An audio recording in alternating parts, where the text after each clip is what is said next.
Evangelho de João, capítulo 6, versículo 15.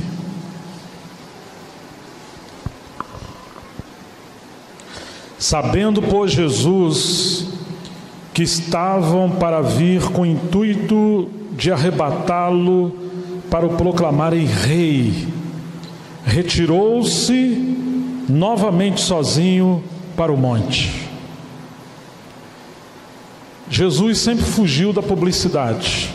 Tanto em Marcos como em Mateus aparece esse termo duas vezes, que ele pediu para não expô-lo à publicidade. Ele não queria estar em evidência, ele não chamava atenção para si. No nosso tempo hoje, ele evitaria tirar selfie ou fazer qualquer uma outra coisa. Ele serviria as pessoas com muita simplicidade, mas não usaria suas prerrogativas do ministério para estar em evidência ou em ascensão. E é interessante que Satanás sempre trabalhou para impedir a obra do Filho. Na cruz o disseram: se tu és o Filho de Deus, desça daí, salva a ti mesmo e a nós. Essa é a voz do inimigo: salva a ti mesmo, cura a ti mesmo, faça algo por você mesmo. Embora Jesus fosse todo poderoso, ele não se salvou, porque a sua missão era realmente morrer naquela cruz em obediência ao Pai. A sua natureza era uma natureza de cordeiro, uma natureza de agradar ao Pai. Então ele fugiu. Tudo aquilo que quer nos levar a desviar da cruz, nós devemos aprender a fugir com o Senhor e permanecer trilhando o caminho da cruz. Quantas vezes lutam para ser alguma coisa? Quanto ciúme? Quantas pessoas querem estar à frente, querem disputar? Isso não é o Espírito do Senhor. Ele fugiu de estar em evidência. Quando chegamos no capítulo 12 de João, vai nos dizer, o capítulo 12, versículo 20: ora, entre os que subiram para adorar durante a festa, havia alguns gregos. Estes, pois, se dirigiram a Filipe, que era de Betsaida, da Galileia, e lhe interrogaram: Senhor, queremos ver Jesus. Filipe foi dizê-lo a André, e André e Filipe o comunicaram a Jesus. Respondeu-lhe Jesus: é chegada a hora de ser glorificado o Filho do Homem. Se você ler só até aqui, dá a entender que já que os judeus rejeitaram Jesus e os gregos queriam ver a Jesus, e agora Jesus diz que chegou a hora do Filho do Homem ser glorificado, parece que ele vai para os gregos. Mas os gregos buscavam sabedoria, queriam um novo filósofo. Quando Jesus diz chegou a hora do Filho do Homem ser glorificado, novamente ele está fugindo de evidência, novamente ele está fugindo de aplausos, novamente ele está fugindo de uma ascensão, de uma liderança, de um bem-estar que não passasse pela cruz. E ele diz: em verdade, verso 24, vos digo, se o grão de trigo caindo na terra não morrer, fica ele só, mas se morrer, produz muito fruto. De quem que você acha que ele está falando aqui? É dele mesmo. O Verbo se fez carne como um grão que veio a essa terra. Se ele se salvar, ele é único. Mas se ele morre à semelhança de um grão, haverá milhões e milhões e milhões e milhões de filhos com a sua própria natureza. Então seria aquele caminho do unigênito ao primogênito. Antes ele era único, o unigênito do Pai. Mas uma vez que ele foi à cruz, morre, ressuscitou e ascendeu, agora o Espírito Santo é derramado. Somos batizados dentro dele. Agora nós podemos ler Hebreus, ver ele falando em Hebreus: Senhor, eis-me aqui a mim e os filhos que Deus me deu. Muitos filhos semelhantes a ele. Ele é o primogênito dentre muitos irmãos. Verso 25: quem ama a sua vida perdê-la-á, mas aquele que odeia a sua vida nesse mundo preservá-la-á para a vida eterna. Se alguém me serve, siga-me.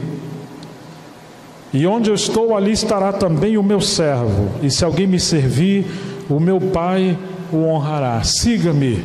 Para onde estava indo Jesus? Ele estava indo para a cruz. Você segue a Ele? Se alguém me serve, você serve a Ele? Siga-me. Esse caminho da cruz. Lembra de João 15? Ele quer que venhamos produzir muitos fruto, ou muito fruto. Mas para ver fruto é necessário haver morte.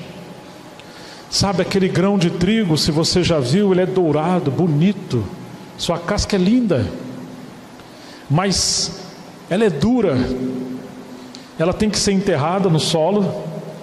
Se chover, essa casca vai ficar umedecida, os germes, os vermes vão comer essa casca.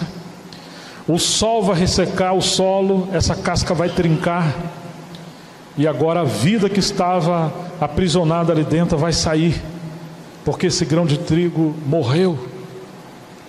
Assim foi o Senhor, Ele foi lançado na terra, Ele foi quebrado, Ele foi pisoteado, Ele foi crucificado, até ser quebrada a casca do seu ser, e essa vida fluiu. Furaram o seu lado, e ali da sua costela saíram sangue para nos perdoar e nos redimir dos pecados, e água para nos dar vida. Agora isso é para nós. Se seguirmos o Senhor, estamos dispostos a aceitar que o Senhor muitas vezes nos lance em situações que não queremos, de humilhação, de quebrantamento, de disciplina, às vezes de situações que são ilógicas, não tem explicação. Mas qual é a obra do Senhor? Nos proteger, nos fazer bem? Não. A obra do Senhor é nos transformar à imagem do seu Filho, para que Ele seja o primogênito entre muitos irmãos. Então, quem ama a sua vida, aqui é psique, quem ama as suas emoções, sua mente, a sua vontade, quem vive para si, ele vai perder. Ele está dizendo que quanto mais você se poupar, mais infeliz você será.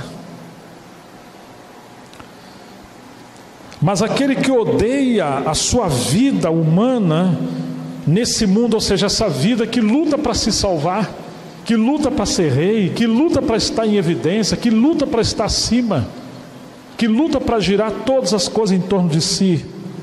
Se você odiar essa vida, então você preservá-la para o Zoe, que é a vida eterna. Se alguém me serve, siga-me. E onde eu estou, ali também estará o meu servo. E se alguém me servir, o meu Pai o honrará. Agora está angustiada a minha alma, e que direi eu? Pai, salva-me dessa hora. Mas foi precisamente com esse propósito que eu vim para esta hora.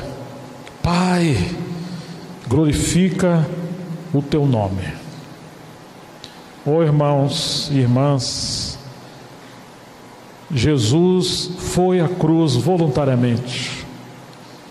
Paulo diz assim: porque o que eu recebi do Senhor também vos entreguei, que na noite em que Jesus foi traído, ele tomou o pão, e o que ele fez? Ele deu graças. Você imagina isso? Ele está sendo traído, ele está indo ser crucificado, e ele deu graça. Por que isso, irmãos? Porque ele confiava no amor do Pai, na soberania do Pai, e ele veio fazer a vontade do Pai e não se salvar. Na noite em que foi traído, o Senhor espera, e é bíblico, que ao participarmos dessa mesa, possamos nos lembrar daquele costume judaico, que quando alguém dava um pão para o outro, significa que de agora em diante eles têm um pacto entre eles. Eles não comiam junto com quem eles não acreditavam ter vínculos, e quando partiu o pão junto, significa que agora tem um pacto de união, um pacto de fidelidade, de integridade, de que nós somos um em todas as coisas. Significa que agora esse pão, por um lado, é o Senhor e, por outro lado, representa todos nós, porque agora nós somos, apesar de muitos, somos apenas um só pão em Cristo. E o cálice que abençoamos é a comunhão no sangue de Cristo. Então, queridos, somos fruto do seu penoso trabalho. Glória a Deus, né?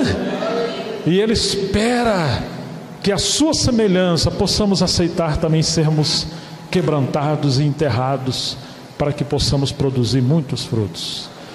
A graça abundante na mesa do Senhor. Aí nós temos espírito e temos vida. Que o Espírito Santo nos encha dessa convicção de que quando comemos do pão e bebemos do cálice, nós estamos sendo ministrados do Cristo vivo pelo Espírito Santo.